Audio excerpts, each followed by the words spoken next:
dance with me now.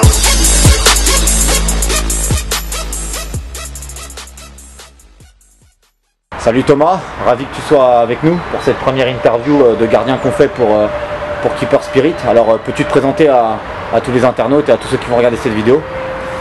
Bonjour, merci pour cette interview et surtout bienvenue à Desgerines entre du Paris FC. Donc Thomas Opic, 29 ans, gardien de but en national au Paris FC depuis cette saison. Voilà. Donc Thomas, après cette brève présentation, tu peux nous décrire ta carrière, ton parcours jusqu'à maintenant? Alors brièvement, j'ai été formé à Dijon, donc Dijon Football Côte d'Or à l'époque où Rudy Garcia était l'entraîneur. Ensuite j'ai passé 3 saisons en CFA2 dans un club qui s'appelle Solongé à côté de Dijon. Ensuite je suis parti à Colmar, donc 2 années de CFA, 1 année de nationale. Et voilà, j'ai atterri ici au Paris FC pour cette saison. D'accord.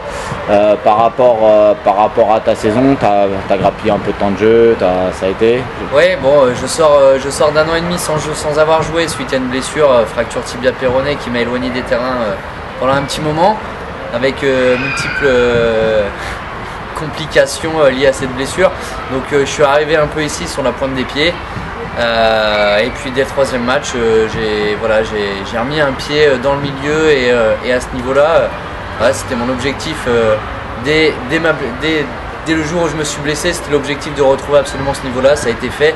Donc j'ai pu jouer une dizaine de matchs en national cette année. Donc, plus certains matchs de Coupe de France?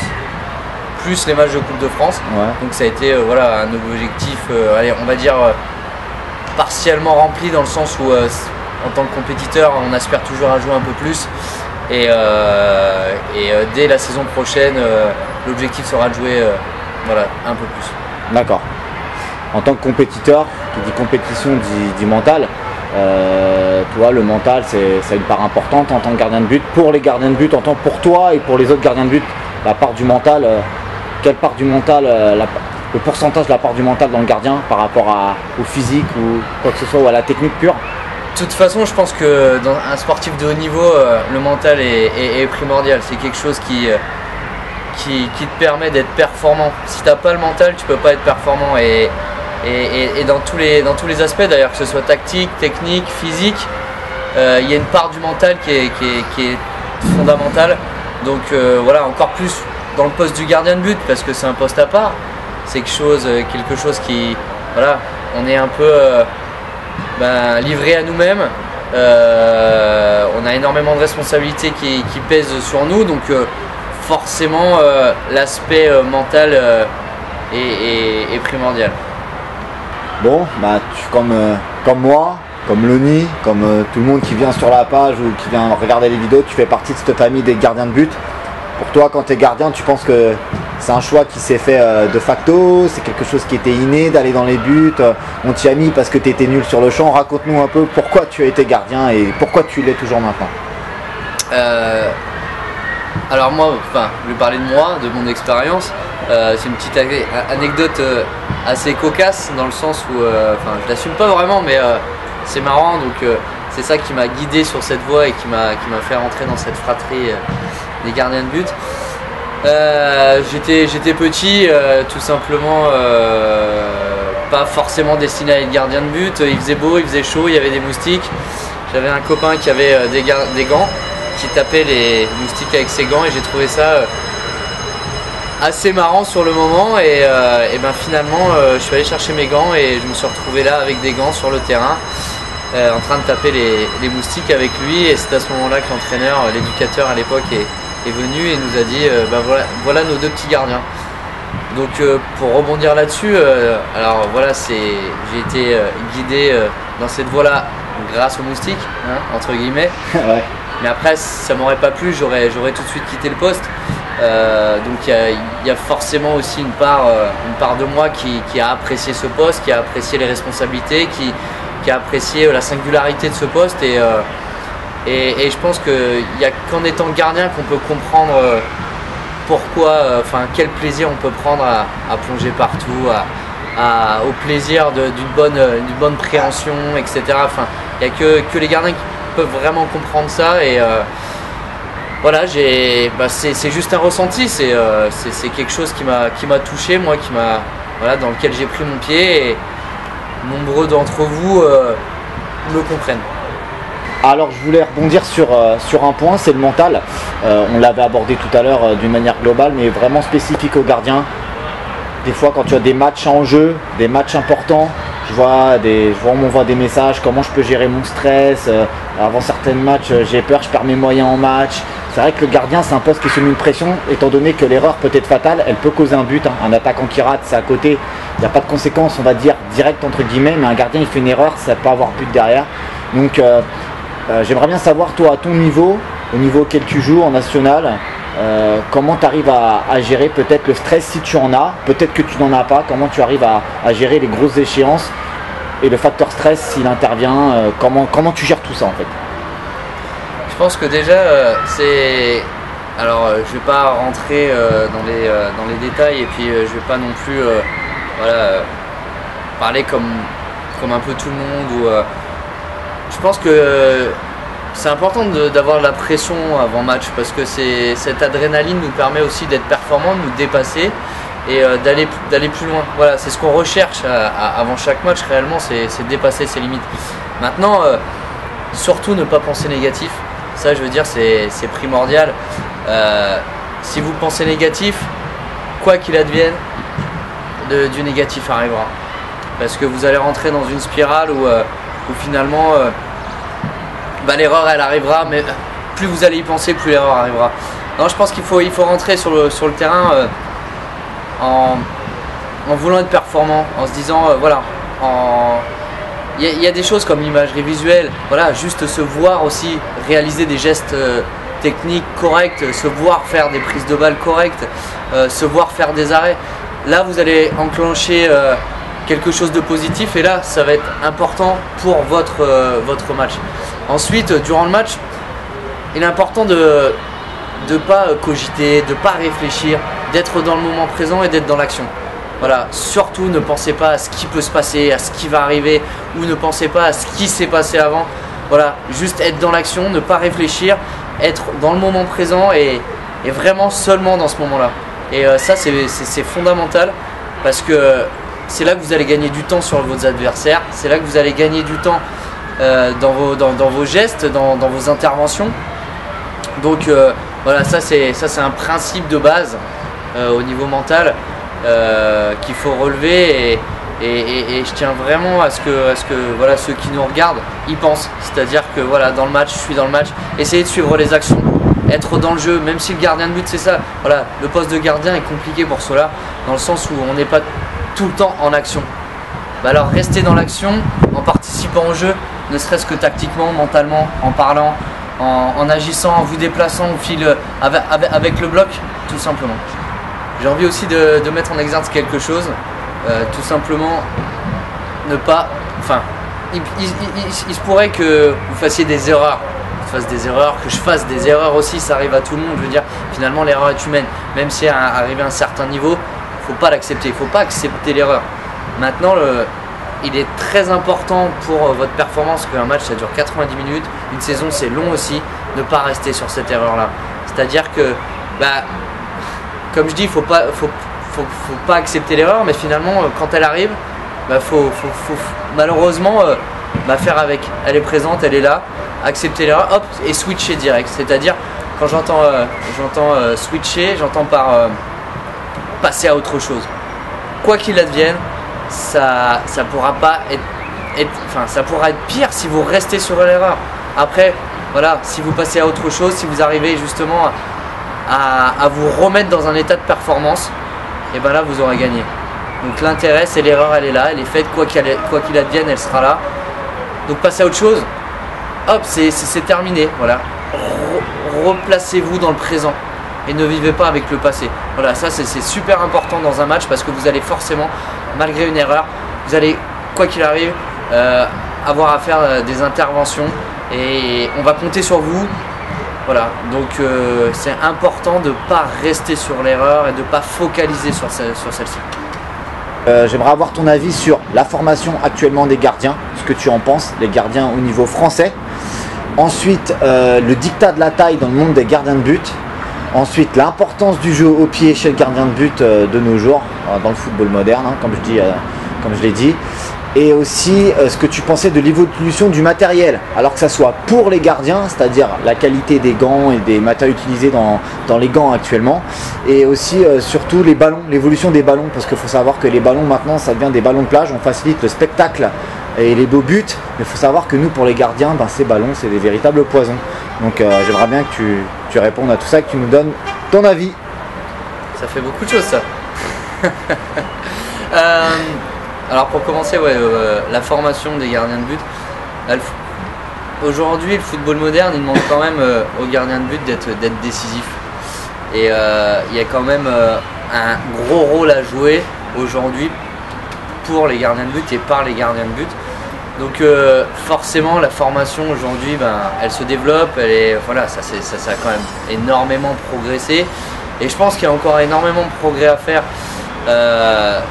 Dans le sens où je trouve que le poste a émergé, la formation du gardien de but et les entraîneurs de gardiens de but ont émergé au fur et à mesure, petit à petit, et là je trouve que ça commence à diminuer et ça commence à stagner, et j'ai envie de passer un petit coup de gueule finalement en disant que faudrait être encore dans la réflexion, encore dans la recherche, encore dans l'évolution et encore progresser par rapport à cette formation, parce que aujourd'hui, je vais rebondir sur aussi le diktat de la taille, qui fait qu'aujourd'hui, la formation est trop cadrée. Voilà, on est dans un cadre et on ne déroge pas de ce cadre-là.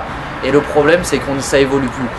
Donc, par rapport à notamment à la détection des gardiens de but, aujourd'hui, on fait même pas trop attention aux qualités du gardien, mais surtout au physique, aux qualités physiques. Moi j'ai une petite expérience où j'avais discuté avec un des responsables d'un centre de formation d'un club de Ligue 1, donc je tairai le nom, qui m'a tout simplement dit qu'il était plus facile d'agir sur de manière technique. Un gardien qui avait peut-être pas forcément de grosses qualités techniques ni au pied ni à la main, mais qui avait un physique de monstre, qui avait la possibilité de le faire progresser techniquement. Et il m'a dit, sur un petit qui a énormément de qualité technique, on ne pourra pas agir sur sa taille. Et j'ai trouvé ça très réducteur, et j'ai trouvé ça vraiment dommageable, parce que finalement on s'aperçoit, que ce soit dans le gardien de but ou dans les joueurs aujourd'hui, que c'était peut-être pas forcément la bonne trame qu'il fallait choisir par la fédé, puisque aujourd'hui on en vient peut-être un peu plus aux qualités techniques et moins au physique, à l'image du modèle espagnol. Et je trouve ça vraiment dommageable, parce qu'il y a énormément de gardiens de but qui ont des qualités énormes et qui mériteraient de travailler peut-être physiquement en compensant leur manque de taille par l'explosivité, par la détente, et ils feraient peut-être d'aussi bons gardiens, voire même peut-être de meilleurs que de grands. D'accord, comme je disais, on fait 1m80 tous les deux, on n'est pas non plus, on est considéré comme le plus petit gabarit de la gamme chez les gardiens, on va dire 1m80. Mais c'est vrai qu'il y a vraiment un dictat, et c'est vraiment bien ce que tu as souligné. Un autre point que je voulais parler avec toi, c'était, on va dire, le jeu au pied. Alors maintenant on demande beaucoup aux gardiens de jouer au pied, parce que le gardien joue presque libéraux maintenant, à jouer plutôt haut, à être un acteur à part entière.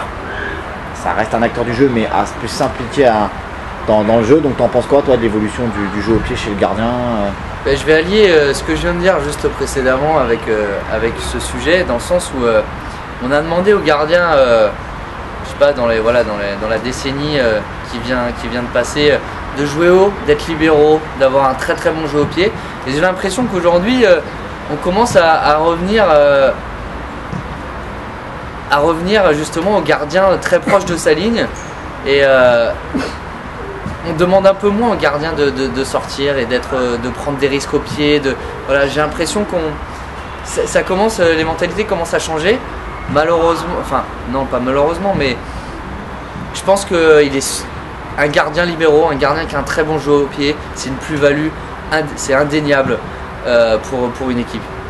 Aujourd'hui, permettre de relancer, d'être aussi peut-être le premier attaquant avec des relances sur des contres par exemple, des relances très propres. C'est très très intéressant d'avoir un gardien avec un très très bon jeu au pied. Donc pour moi c'est fondamental, notamment dans la formation. Je pense qu'il faudrait mettre l'accent encore plus sur le jeu au pied du gardien de but. Actuellement en France, au niveau de la formation, pour toi il y a des jeunes talents, toi, que tu vois quand toi qui suis la Ligue 1, la Ligue 2, même toi qui joues en national, tu as vu des jeunes talents en France émerger. Je te parle chez les jeunes, hein, moi, tranche d'âge 17-20. Mais je trouve qu'aujourd'hui la formation, voilà, une fois de plus, c'est trop stéréotypé. On voit un peu les mêmes gardiens partout, voilà, grands, qui prennent de la place, qui n'ont pas forcément un jeu au pied excellent, voilà, le jeu, j'ai l'impression, est stéréotypé. J'ai l'impression de voir un peu les mêmes gardiens partout, et ça je le déplore. Moi j'ai vraiment envie de voir des gardiens qui imposent leur style, qui imposent leur personnalité, et ne pas rentrer dans un cadre et dans un moule qui finalement je pense, est un frein à l'évolution du poste. Je voulais enchaîner sur le point du matériel. Alors que penses-tu de l'évolution des gants? Pareil, toi quand tu as commencé, même il y a 10 ans de ça, l'évolution du matériel, et savoir avec quoi tu jouais comme gants. Moi j'ai tout le temps été en Ulsport. Depuis le début, c'est vrai que j'ai tout le temps été en Ulsport. Mais là j'ai découvert, donc cette année, avec ce partenariat avec Rush et Univers du Gardien, donc c'est le Warani. Le Warani, ouais. Voilà. De luxe, G2, ouais. G2. J'ai été agréablement surpris, et pour moi c'est un gant exceptionnel, quoi. Je m'y suis fait très rapidement. Alors j'avais un peu peur, j'appréhendais au départ ce changement Ulsport Rush, parce qu'il y a forcément des différences, et finalement je me suis fait très très rapidement, notamment avec leurs petites innovations que je trouve quand même assez exceptionnelles, parce que on met pas trop l'accent sur les innovations, ça évolue énormément, et cette petite innovation là au bout des gants, ouais, c'est le catch control 2.0. Vous verrez, tu peux montrer, monte le gant. Tu collais un peu. Voilà, tu verras, vous allez voir, il y a un lien qui va s'afficher pour la vidéo où il y a le test des rushs. Et justement, moi ce que j'apprécie, c'est qu'on innove encore dans le matériel du gardien de but, parce que finalement le gant c'est quoi, ça doit être le prolongement de notre main, ça doit être quelque chose de, c'est très important dans nos prises de balles, dans notre confort, mentalement c'est important d'avoir un gant et d'avoir confiance en ce gant là. Donc moi j'encourage encore toutes les entreprises les manufacturiers des gants en France, dans le monde, à innover. Ouais.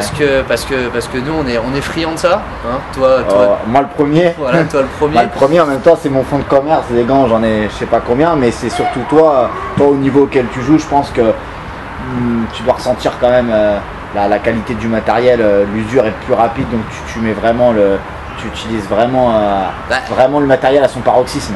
Je veux dire, nous on s'entraîne tous les jours, des fois même on double dans la journée, donc je veux dire, et puis on est dans le détail, la performance c'est des détails, et aujourd'hui chaque prise de balle à l'entraînement, je veux dire c'est important qu'elle soit parfaite, donc forcément le matériel est une chose importante pour nous, et on met un point d'honneur vraiment à avoir du bon matériel, et donc j'affirme et je confirme le plaisir que je prends avec ce gant là.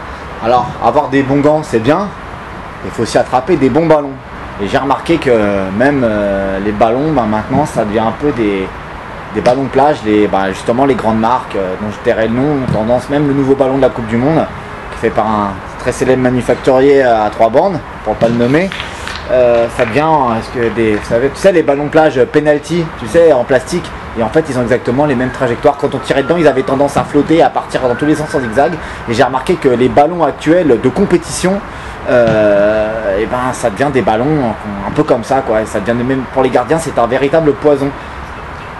C'est vrai que ça a énormément évolué et comme tu l'as dit tout à l'heure, je veux dire aujourd'hui on privilégie le spectacle et le spectacle c'est l'offensif. Donc c'est pas le défensif malheureusement. Aujourd'hui le spectacle c'est l'attaquant qui marque et c'est pas le gardien qui fait les arrêts. Donc d'ailleurs en aparté j'aimerais bien qu'on puisse relever aussi les beaux arrêts de gardien, des top arrêts et qu'on puisse magnifier tout ça et je pense qu'on le fait pas assez. Donc voilà, c'était la petite aparté. Les ballons ont énormément évolué, aujourd'hui ça flotte énormément. Les joueurs aussi savent frapper de mieux en mieux, c'est-à-dire que maintenant il y a une technique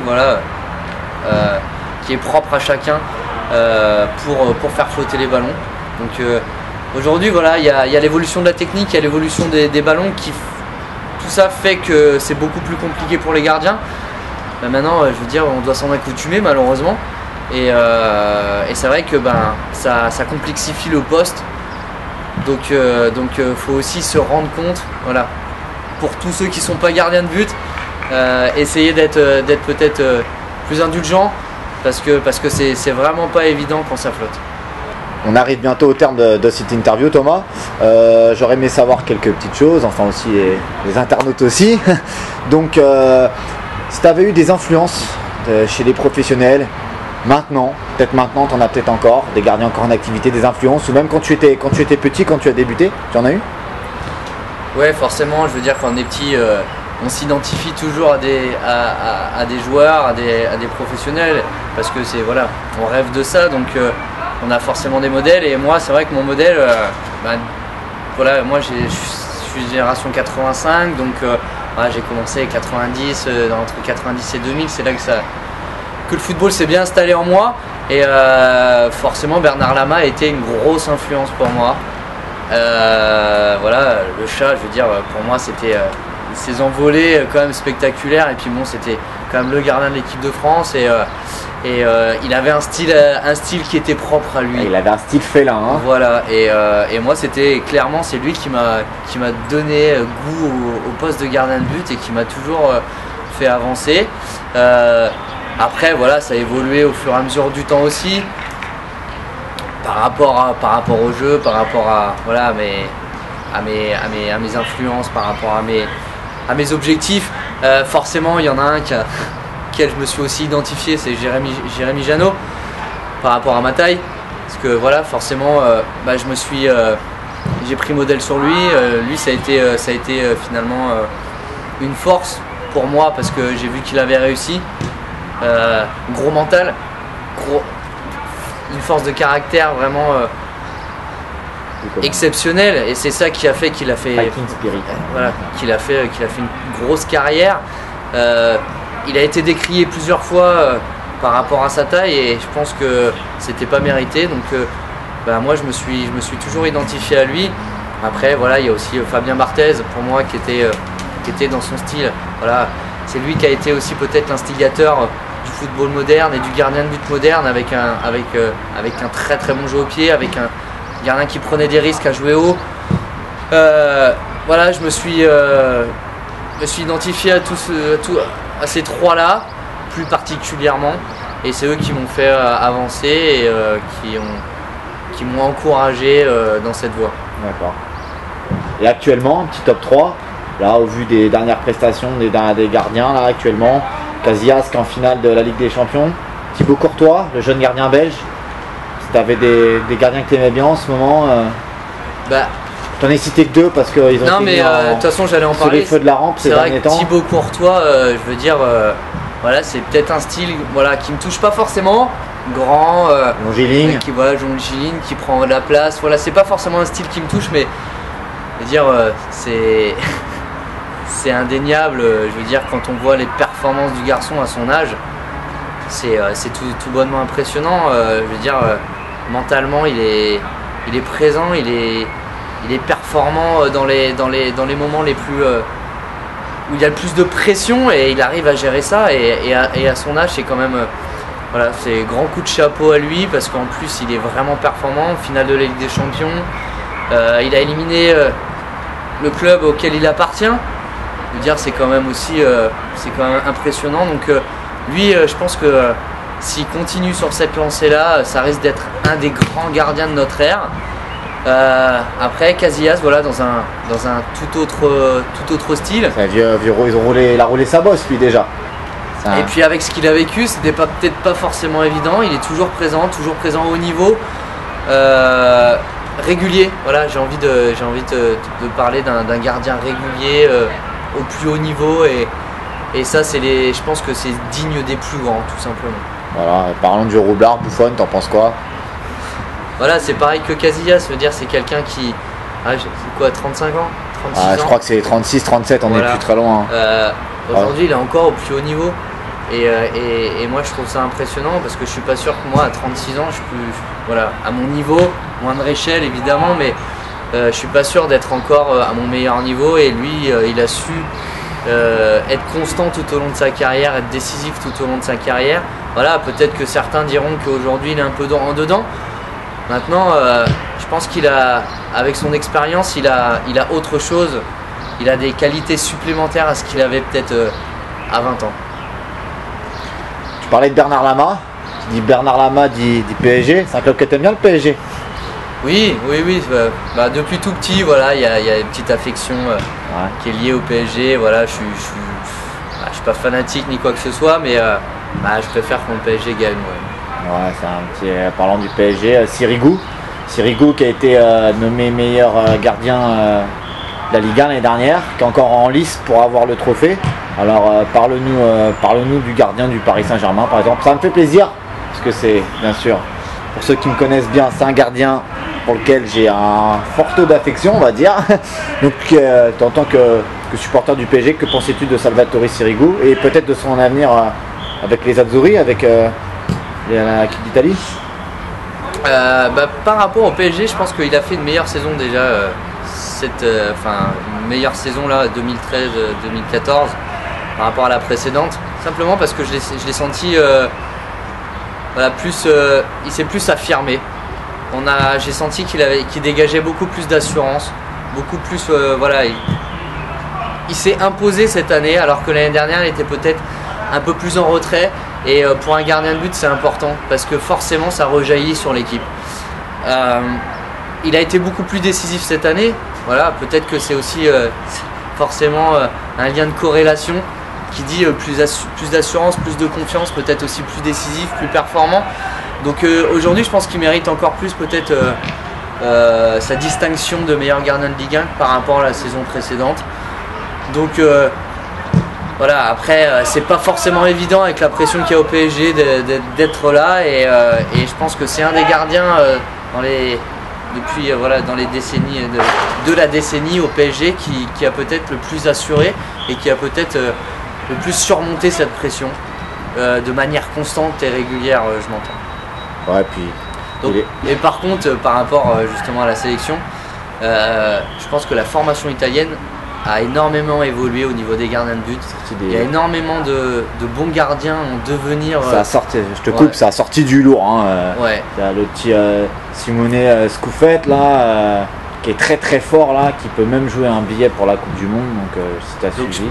Je pense que c'est pour ça que je tenais à signifier parce que voilà, les Italiens étaient peut-être un peu en dedans et au niveau de la formation, ils arrivent forcément à un modèle peut-être très intéressant et peut-être à suivre parce qu'ils sortent de plus en plus de gardiens et il y a des jeunes comme tu en parlais, comme tu le relevais, très intéressants pour l'avenir et je pense que Sirigu en est aussi le témoin et en est l'exemple même des gardiens italiens qui progressent, qui évoluent et qui s'expatrient très bien. Avant de conclure, j'aurais aimé savoir toi ce que tu pensais de Keeper Spirit et de ce que nous, avec ton regard de gardien professionnel, ce que nous on pouvait apporter nous au niveau des gardiens. Nous ne sommes pas professionnels, mais nous faisons comme tel, chez Keeper Spirit bien sûr. Enfin, on utilise des méthodes professionnelles surtout. Donc voilà, savoir ce que tu pensais de ce qu'on faisait et bien sûr si tu voulais remercier, un petit mot de la fin. Voilà, la parole est à toi. Écoute, je connaissais pas Keeper Spirit avant de te rencontrer.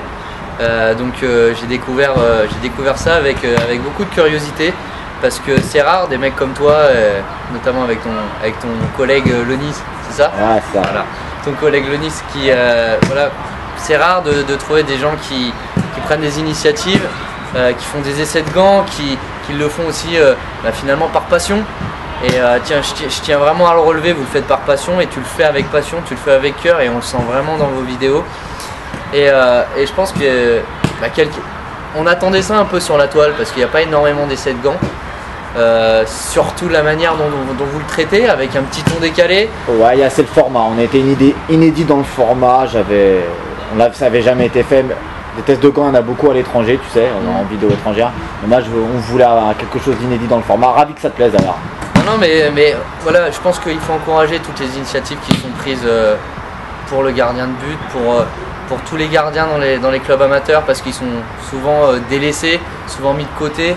Donc voilà, ils existent, et il faut absolument, je veux dire, qu'on soit soudés tous entre nous dans cette famille du gardien de but, et qu'on s'entraide. Donc voilà, toi tu fais ça pour certains, moi j'ai envie aussi de t'aider, j'ai envie de vous aider et de vous encourager, parce que voilà, il y a ce petit ton décalé, il y a ce format, et puis vous le faites avec humilité, et voilà, grand coup de chapeau à vous, et tu évolueras encore, j'imagine, et vous évoluerez, ça progressera, et continuez à regarder, continuez à encourager, et à suivre les tests. Voilà, Keeper Spirit, c'est voilà, très beau.